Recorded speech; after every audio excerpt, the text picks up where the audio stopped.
John Ferguson, age 65, was killed by lethal injection at 6 p.m. on Monday, August 5, 2013. Ferguson believed that he was the immortal Prince of God vested with superhuman powers, including an ability to control the sun. He was put to death despite the U.S. Constitution's prohibition against putting the mentally ill to death.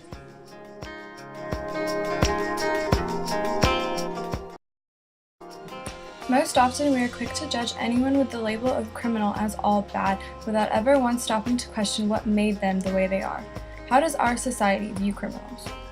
And what are we doing wrong?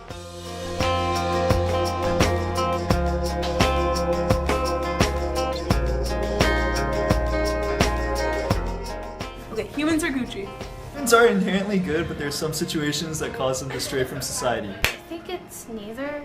I believe that human nature is a series of paradoxes in which it's constantly contradicting one another, and that's what makes human nature great. I think some people are born bad.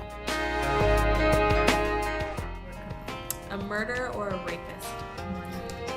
Because to be able to do that to someone, you have to be seriously messed up. Like, you're violating not only their rights, but just their life in a way. So I think that's kind of the worst thing you can ever do. Just crazy people. When I think of a criminal, I think of someone who does bad things.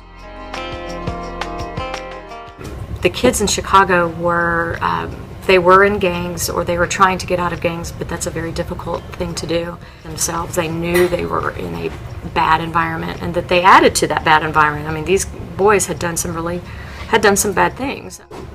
One time, a fight broke out in a cafeteria, and a bunch of my students came and formed a circle around me and moved me out of the cafeteria so that I wouldn't get caught up in the fight.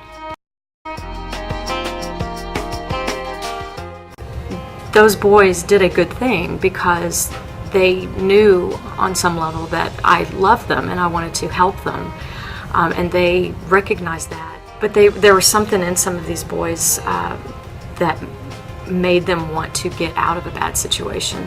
But it was almost like a bucket of crabs. There would be one trying to climb out of it, but there'd be 4 more crabs trying to pull that one down.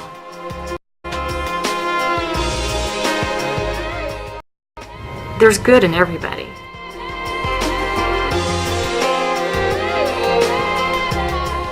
Then when I got out, people just looked at me like I was different because I went there and they think I'm battered or something like that. I don't know.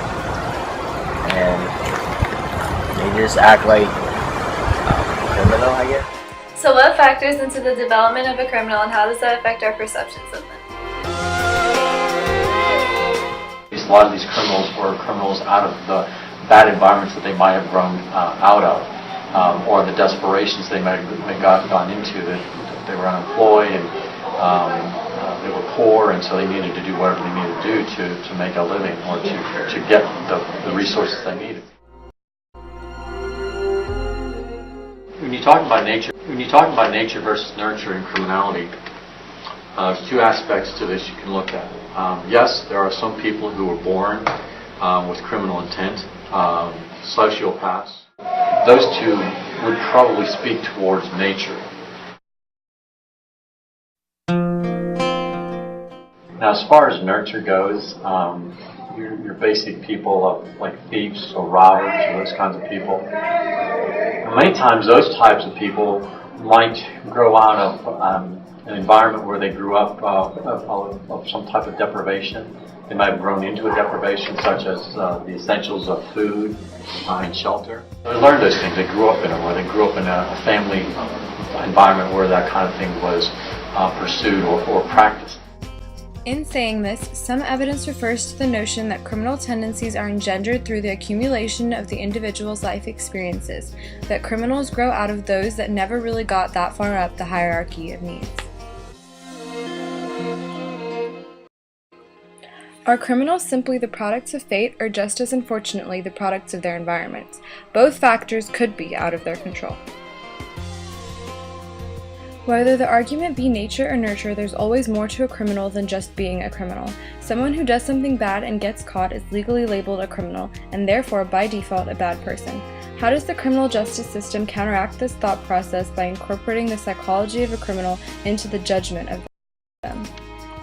All right, so psychology does factor into the criminal justice system because for a lot of crimes, there has to be a criminal intent.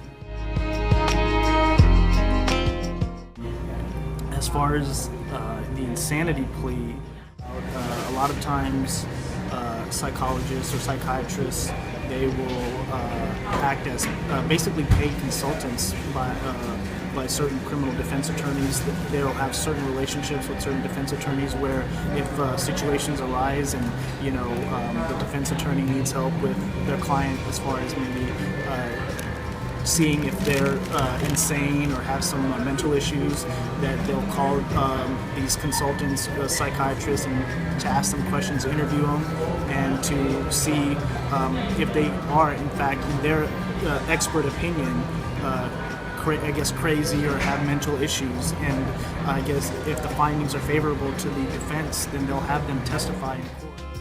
Emma Goldman once wrote, "Every society has the criminals it deserves."